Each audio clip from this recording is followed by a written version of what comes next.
इस बार की जो नवरात्रि है वो 22 सितंबर से शुरू होकर 2 अक्टूबर दिन गुरुवार को महानवमी के साथ समाप्त होगी।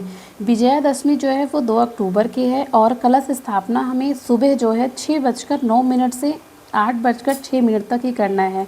इस बार का जो नवरात्रि है वो बहुत ही अच्छा माना गया है, क्योंकि इस बार माता का जो आगमन है वो हाथी से हुआ है और हाथी जो है सुख और समृद्धि का प्रतीक होता है।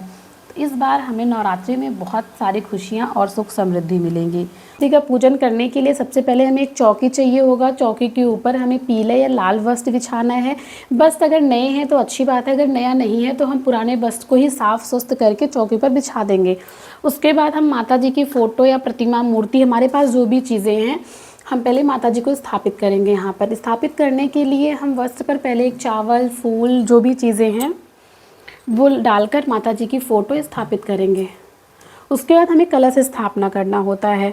कलश स्थापना करने के लिए हम एक तांबे, पीतल या फिर मिट्टी, जिस चीज़ का भी घड़ा हमारे पास है वो लेंगे। उसमें लेकर हमें स्वास्तिक बनाना है। स्वास्तिक बनाने के बाद हमें इसके ऊपर जो है मौली बांधना है और उसके बाद इसमें साफ़ स्वच्छ जल भरना है और इसमें गंगा जल डालना है।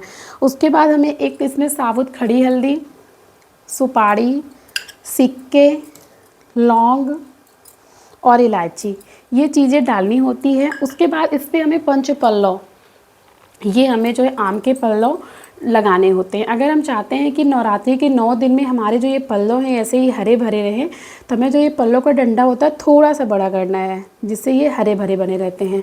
हम ये जो है पंच पल्लव इसमें लगाकर उसके बाद इसमें जो है चावल, ऐसे इस तरह से चावल भरकर इसके ऊपर हम इसको ढक देंगे। नवरात्रि में आपको पता है कि जौरे उगाना बहुत ही शुभ माना जाता है, तो हमारा जो ये कलश है, कलश की स्थापना हम जो है ये इसके ऊपर ही करेंगे। तो इसको स्थापना करने के लिए हम कलश को यहाँ स्थापित कर देते हैं। हमारा कलश जो है स्थापित हो गया। फिर उसके बाद जो है हम जो है एक कलश के ऊपर नारियल रखेंगे। नारियल के ऊपर इस तरह से हम चाहे लाल वस्त्र बांधकर इस तरह उसे कलावे से जो है मौली से बांधकर इस तरह से इसको स्थापित कर देते हैं। अगर हम इसको खड़ा रखते हैं तो ऐसे खड़ा कर देंगे। अगर हम इसको खड़ा नहीं रखते हैं तो हम इसको अगर उल्टा करके रखते हैं तो जिधर जातक पूजा करता है तो नारियल का मुख जो है जातक की तरफ होना चाहिए। तो इस तरह से हमारे कलश की स्थापना हो गई। उसके बाद हम भगवान गणेश को स्थापित करेंगे, क्योंकि कोई भी पूजा पाठ होता है बिना गणेश भगवान के स्थापित किए वो पूजा पाठ सफल नहीं होता है। गणेश भगवान को स्थापित करने के लिए हम थोड़ा सा चावल रखेंगे।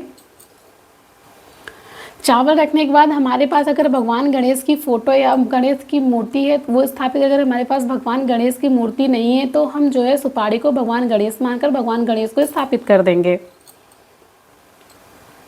भगवान गणेश को स्थापित करने के बाद हम शुद्ध करेंगे, शुद्ध करेंगे। शुद्धिकरण करने के लिए हम आम के पत्ते भी ले सकते हैं या पुष्प भी ले सकते हैं।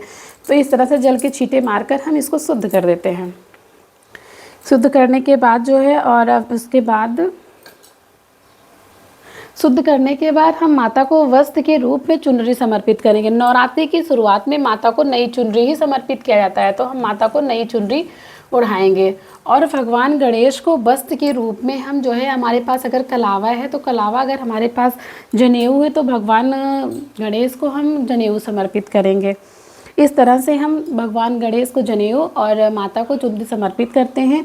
इसके बाद फिर हमें दीपक जलाना होता है। दीपक हम अखंड दीपक भी जला सकते हैं, नॉर्मल दीपक भी जला सकते हैं, जैसे हमारा मन हो, जिस तरह से हम रख सकते हैं उसी तरह से हमें जो है दीपक जलाना होता है। फिर माता को जो है श्रृंगार की चीज़ें समर्पित करनी होती हैं। श्रृंगार की चीज़ों में हम अगर चाहे 16 श्रृंगार समर्पित करें, चाहे ये 5 श्रृंगार, चाहे 7 श्रृंगार, माता को श्रृंगार की चीज़ें ज़रूर समर्पित करनी होती। इस तरह से माता को हम श्रृंगार की चीज़ें समर्पित करेंगे।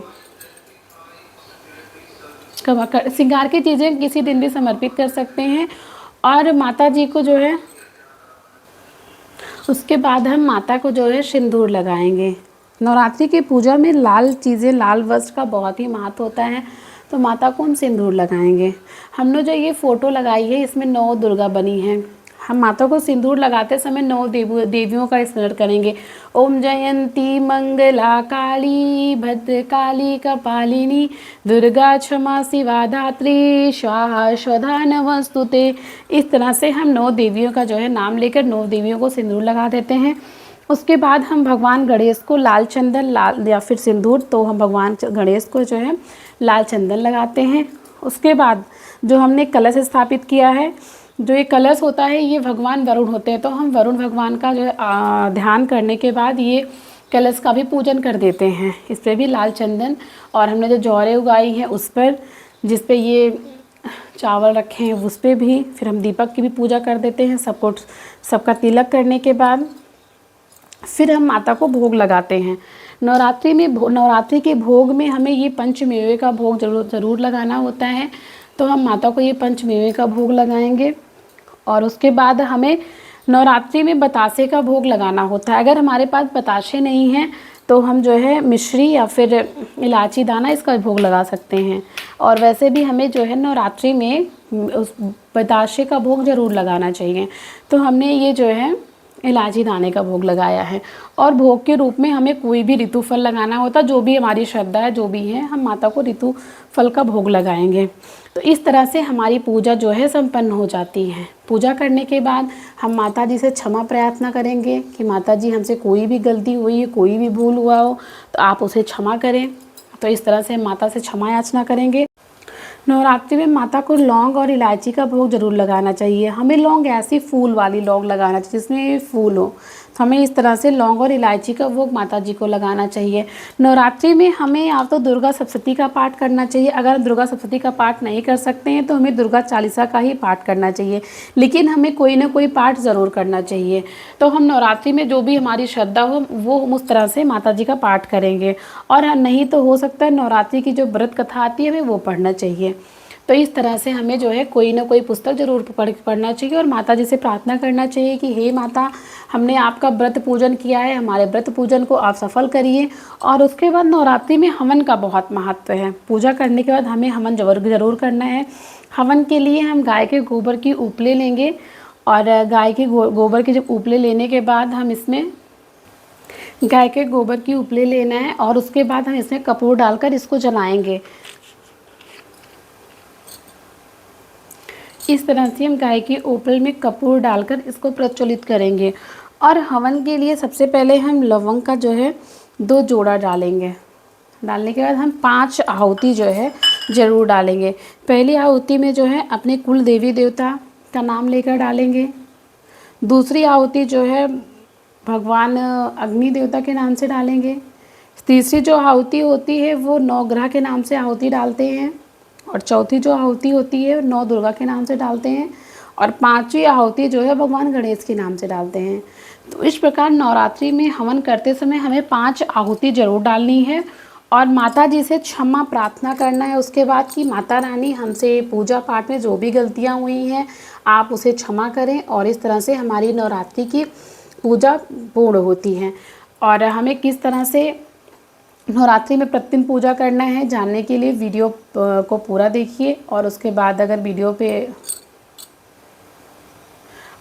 अगर चैनल पे नए हैं तो चैनल को सब्सक्राइब जरूर करिए, वीडियो को लाइक करिए और हमारा भी सपोर्ट करिए। जो हमने ये प्रसाद चढ़ाया है इसको अपने परिवार में बांट देंगे। और हमने ये जो 5 मेवे चढ़ाए हैं इसको, लेकिन हमने लौंग इलायची माता जी के पास ही रहना है।